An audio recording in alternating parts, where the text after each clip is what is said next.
स्वागत है। मैं हूं मनोज। नव वर्ष आने से पहले ये अति आवश्यक है कि आप पिछले वर्ष में यानी जो अभी चल रहा है उस वर्ष की समीक्षा करना। अगर उसमें कहीं से कोई कमी रह गई है तो उसे नए वर्ष में लोग पूरा करते हैं। ये अधिकारी, राजनेता या बिहार सरकार के सभी अधिकारी और मंत्रीगण भी करते हैं। ऐसे में आपको ये जानना काफ़ी आवश्यक है कि जो हमारे साथ दरभंगा कमिश्नर श्री मयंक बरबड़े जी हैं, और हम बता दें कि दरभंगा मधुबनी समस्तीपुर यानी दरभंगा कमिश्नरी में क्या क्या उपलब्धियां रही हैं 2019 में, इस पर हम चर्चा करेंगे। सबसे पहले मिथिलांचल में स्वागत है। बहुत बहुत धन्यवाद। वर्ष 2019 काफ़ी फ़ायदा पहुंचाया और इस वर्ष ने मिथिलांचल के क्षेत्र में तीनों जिलों में मधुबनी, समस्तीपुर, दरभंगा में। इसमें दरभंगा में एम्स के लिए ज़मीन ट्रांसफ़र करना, एम्स की शुरुआत हुई। दरभंगा में एयरपोर्ट की भी जो ज़मीन संबंधी समस्याएं थी उनको सुलझाया गया, शीघ्र ही खुल जाएगा। इसके अलावा आंतरिक संसाधनों में जो राजस्व मिलता है राज्य सरकार को, उसमें समस्तीपुर ने सबसे अच्छा किया और विकास के कार्यों में दरभंगा मधुबनी ने अच्छा किया। 7 निश्चय योजना हो जाए, चाहे जन जीवन योजना जो शुरू हुई है माननीय मुख्यमंत्री द्वारा शुरू की गई, उसमें भी काफ़ी प्रगति हुई है और आगे और भी होने की संभावना है। सर, एक सबसे बड़ी उपलब्धि जैसा आपने कहा है कि एयरपोर्ट को लेकर के था और एम्स को लेकर के, जो पूरे मिथिलांचल ही नहीं कई जिलों के लोगों को फ़ायदा पहुंचेगा। लोगों को उस पर निगाहें हैं कि सरकारी तौर पर आखिर ये क्या प्रोसेस है। अभी केंद्रीय टीम भी आई थी, तो केंद्रीय टीम आई थी, उसमें सबसे बड़ा मुद्दा कनेक्टिविटी का था। उनकी डिमांड थी कि जो एम्स बने उसको फ्री फ्लो ट्रैफिक का मिले ताकि पेशेंट जो आते हैं तुरंत आके अपने को दिखा सकें। इसके लिए हम लोग राज्य सरकार प्रपोज कर रही है कि फ्लाईओवर बनाया जाए और जिसके माध्यम से लोग सड़क से जुड़े हैं, तुरंत ही एनएच से यहाँ पे आ सकें और फ़ायदा इसका लाभ पहुँच सके लोगों को। ये सबसे बड़ा जो था रोड़ा था उसको ठीक किया जा रहा है, उसको हटाया जा रहा है। और वहाँ पर दरभंगा एयरपोर्ट में भी लैंड की समस्या है। उसमें सेना को हम लोग कुछ एयरफोर्स को जो स्टेशन है उसको हम लोग कुछ लैंड देंगे, वो उसके एवज में हमको एयरपोर्ट के लिए लैंड देगी, तो वो भी प्रक्रिया में चल रहा है, शीघ्र पूर्ण संभावना है। इसके अलावा बता दें 2019 में एक जिला प्रशासन के लिए जो सबसे बड़ी चुनौती थी, वो कई ऐसी चुनौती थी जिससे जिला प्रशासन और जिला पुलिस को हमेशा तत्पर रहना पड़ा ताकि दरभंगा में स्थिति समान रही।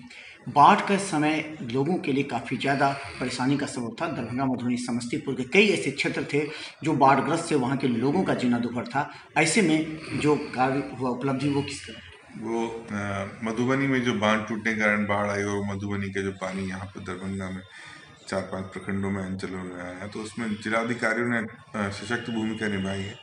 अपने अपने जिलों के उन्होंने राहत कार्यों में बहुत रुचि लेकर और मेहनत करके काम किया ताकि बाढ़ी विपदा में लोगों को राहत पहुँचा सके। इसमें फर्दर और जो सरकार काम कर रही है, इसमें माननीय मंत्री जी भी दरभंगा मधुबनी क्षेत्र के हैं, जल संसाधन मंत्री जी, तो उनके दिशा निर्देश के अनुसार काम चल रहा है और पूरा होने की संभावना है। इसके अलावा बता दें कई गंभीर मुद्दे थे जिस पर जिला प्रशासन ने को पूरी तरह तैयार रहना पड़ा था। कहा जाता है कि दरभंगा में जो सरकार की जो योजनाएं हैं उसे जन जन तक पहुंचाना एक चैलेंज का विषय होता है, क्योंकि जो प्रखंड स्तर के अधिकारी होते हैं वो कहीं ना कहीं उनके विषय में ये होता है कि वो अपने तरीके से कहीं ना कहीं लापरवाही करते हैं, जिससे एक समस्या उत्पन्न हो जाती है। तो सरकारी योजनाओं को जो 2019 में थी उसको लाभ पहुँचाने की वजह से कहाँ कहाँ कार्य।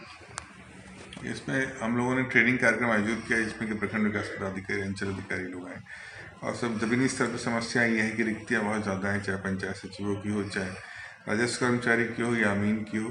तो इस पर कारगर कदम उठाए जा रहे हैं राज्य सरकार द्वारा, और जैसे ही रिक्तियाँ बढ़ जाएंगी और हम लोग सेंसिटाइज करेंगे BDO और CO को फर्दर, ताकि ग्राउंड लेवल पर जो है जनता को समस्या का सामना कम से कम करना पड़े।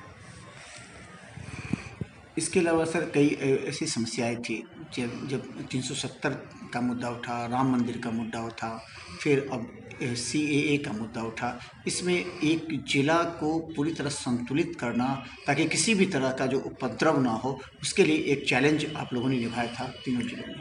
तीनों जिलों के जिलाधिकारी और पुलिस अधीक्षक लोगों ने अच्छी कार्रवाई की है। इसमें जो भी ग्रीवांस लोगों की हो, किसी पक्ष की हो, उन्होंने शांतिपूर्ण मार्च निकाल के, जुलूस निकाल के और वहाँ पर अपना धरना प्रदर्शन करके अपनी बातों से अवगत कराया, मांग पत्र दिए जिनको सम्यक विचारोपरांत कार्रवाई की जाएगी इसमें। तो सभी पक्षों ने शांति बनाए रखी। मैं उनको धन्यवाद देना चाहूँगा। आगे भी इसी प्रकार की शांति बनी रहे, दरभंगा पूरे मिथिलांचल क्षेत्र में। ये मेरी मनोकामना है।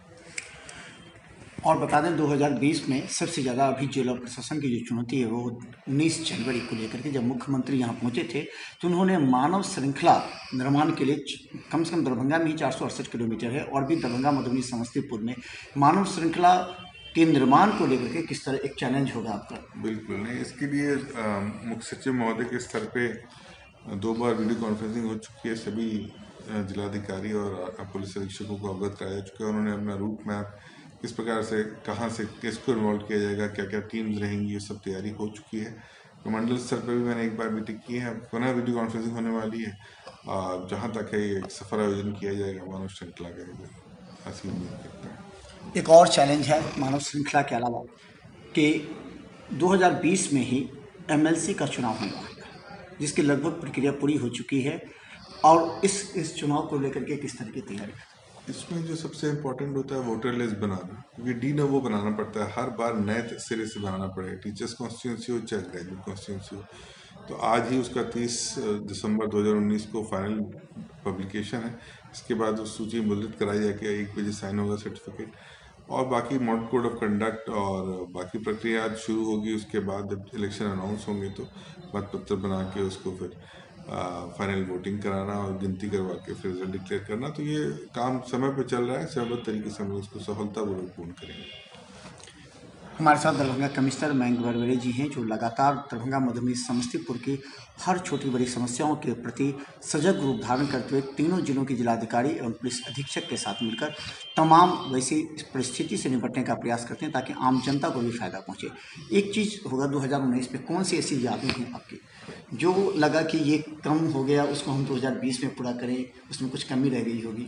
इसमें दरभंगा को स्मार्ट सिटी अगर का दर्जा मिल जाए तो बहुत फ़ायदा होगा। दरभंगा म्यूनसिपल कॉर्पोरेशन में बहुत काम होना बाकी है अभी, और सड़कें भी चौड़ी होंगी। और यही हम लोग की आशा है कि ट्रैफिक व्यवस्था यहाँ की दुरुस्त हो जाए और थोड़ा बहुत जो लूटपाट की घटनाएं हैं वो कम हो जाए। जो फेक ड्रग्स हैं यहाँ पर जो मिलती हैं वो उस पर कार्रवाई करने के हम लोगों ने अपेक्षा की थी, पर वो हो नहीं पाया, तो 2020 के एजेंडा में रहेगा। और ऐसा कोई 2019 का सबसे सुखद दिन जो आपके 2019 में आपके जीवन में हुआ होगा, कौन सा ऐसा सुखद दिन था, सुखद पल था जिसे आपको लगा कि वो जनता को मैसेज जाना चाहिए? मध्याह्न भोजन में जो शिकायतें आई थी उसी क्रम में हम लोग जाँच में निकले थे, और जब पाया गया कि नहीं शिकायतें गलत थी और बच्चे लोग हॉट कुक मीट खा रहे हैं, सुखद क्षण था 2019 का। और जो हम लोगों ने लॉक की में बैठक की थी, इंस्पेक्शन किया था ब्लॉक का, मधुबनी सभागार में तीनों जिलों के अधिकारियों को बुला के वहाँ समीक्षा की थी। जिला रोटेट करके हम लोग प्रमंडल स्तरीय समीक्षा करें, वो इसको चंता सबसे मिलने अच्छा लगा। आगे भी हम लोग इसी प्रयास पर रहेंगे कि समस्तीपुर में मीटिंग हो और सभी लोग एक दूसरे के एक्सपीरियंस से सीखें तीनों जिला आपस में। एक नए वर्ष पर शुभकामनाएं जानता हूँ। सभी को, मैं मीडिया को, सभी लोगों को शुभकामनाएं देना चाहूँगा कि 2000 जैसे 19 में काम किया वैसे 2020 में इससे भी बढ़ चढ़ के काम करें। आपका चैनल लोकप्रिय हो, यही मेरी शुभकामनाएं आपके साथ। धन्यवाद। तो लगातार आप देखते रहिए। हम आपको दिखाना चाहते हैं पूरी दरभंगा, मधुबनी, समस्तीपुर के अलावा कई ऐसी जगह पे जहां पर 2019 में आपके द्वारा सजगता से कोई बड़ी घटनाएं टली हैं। 2020 में आपको और सजग रहने की आवश्यकता है, क्योंकि आपके बीच विद्वेष फैलाने वाले भी लोग हैं। लेकिन एक विकसित दरभंगा और विकसित बिहार की कल्पना आप तब कर सकते हैं जब आप अपनी जिम्मेवारी का निर्वहन करें, क्योंकि सारे अधिकारी आपके साथ कंधे से कंधे मिलाकर खड़े हैं ताकि सरकारी योजनाओं का भरपूर लाभ आपको मिल सके। देखते रहिए मिथिला न्यूज़। धन्यवाद।